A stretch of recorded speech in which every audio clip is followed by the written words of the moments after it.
Bonjour Amélie Clausel.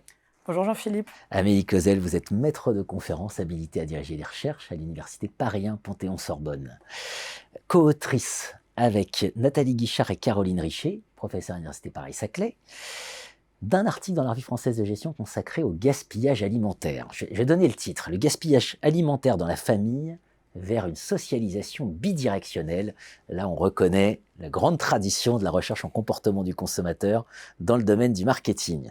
Pour faire simple, si on veut comprendre le gaspillage alimentaire, ce que vous montrez dans votre papier, c'est que d'abord, c'est à la famille qu'il faut s'intéresser, voilà, au noyau familial, et qu'il y a des modes d'éducation à l'intérieur de la famille. On va creuser ça ensemble. Alors, première question, pourquoi on s'intéresse au gaspillage alimentaire, évidemment? Alors depuis plusieurs années, et puis surtout très récemment, il y a quelques jours, en janvier 2023, le ministère de l'écologie nous annonçait des chiffres qui sont le témoignage d'une tendance très défavorable, puisqu'on est actuellement à 10 millions de tonnes de produits par an qui représentent des déchets alimentaires inutiles. Et ce sont des chiffres qui représentent actuellement 3% des émissions nationales de gaz à effet de serre et qui, contrairement à ce qu'on aurait pu croire, sont donc en augmentation. Par ailleurs, on se rend compte que même si les mesures sont difficiles pour arriver à ces chiffres-là, parce qu'elles ne sont pas sans biais, elles sont difficiles à mener avec régularité, néanmoins, plus d'un tiers de ces déchets inutiles sont produits à l'étape de consommation, et notamment au sein des foyers. Les foyers sont composés de différents membres qui ont chacun leur personnalité, leur profil de consommation et qui vont s'influencer les uns les autres. Et on s'est posé la question justement de comment en matière de gaspillage alimentaire. Alors comment vous avez fait d'abord pour étudier ça et surtout à quelles conclusions vous êtes arrivé? Alors, on est allé interroger des familles, parfois avec des entretiens isolés, individuels, parfois plusieurs membres de même famille. Donc, on a mené un certain nombre d'entretiens dans un contexte d'études qualitatives, donc avec une visée compréhensive.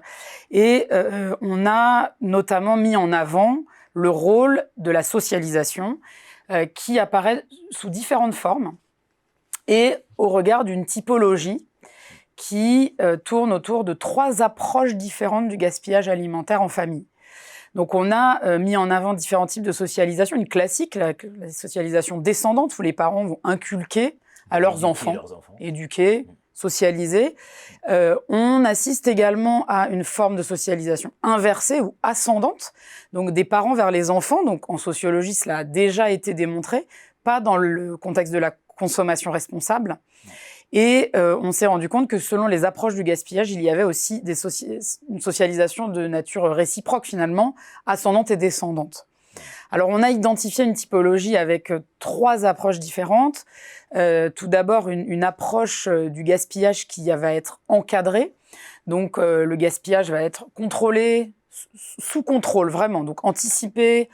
On n'a pas tellement besoin d'en parler finalement en famille puisqu'on le contrôle par les parents. Donc là, on est dans quelque chose d'assez descendant, d'assez classique.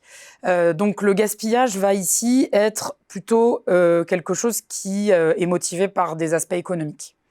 On a ensuite une deuxième approche du gaspillage qui est une approche plus expliquée, beaucoup plus interactive, où ici, il va y avoir de nombreuses interactions entre tous les membres de la famille, quel que soit leur âge et leur statut, des enfants, des bébés, des étudiants encore à la maison ou qui reviennent de façon ponctuelle. Et on va ici avoir une approche où on en discute et on parle gaspillage alimentaire, et donc on donne ses pratiques.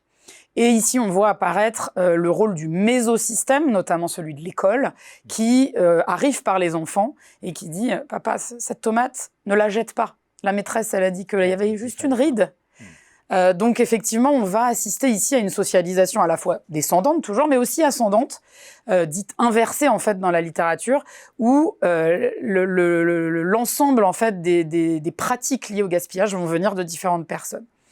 Et puis, on assiste aussi on a identifié une approche du gaspillage qui est plus ignorée. Donc là, on trouvait vraiment intéressant ce profil parce que ce sont des individus qui nous ont dit « nous, on en a marre de ces communications très culpabilisantes qui sont négatives, qui nous indique qu'il faut réduire le gaspillage, il faut déjà être beau, il faut déjà pas tellement fumer, puis il faut réduire le gaspillage. Et donc, c'est une approche du gaspillage qui est très à part, puisque les parents n'évoquent pas le gaspillage en famille. C'est pas forcément des familles qui gaspillent beaucoup, d'ailleurs. Ils vont écouter leurs enfants. Donc, il y a une certaine forme de socialisation inversée, d'ailleurs, aussi. Mais c'est une famille qui ne veut plus d'injonction et qui perçoit la lutte anti-gaspi comme en fait une privation de liberté. Et on a trouvé très intéressant cette approche parce que ce sont des personnes à qui il faut parler autrement. Comprendre le gaspillage alimentaire, une typologie autour de 3 types de gaspillage. On va creuser ensemble un peu plus loin. Merci Amélie Clausel. Merci Jean-Philippe.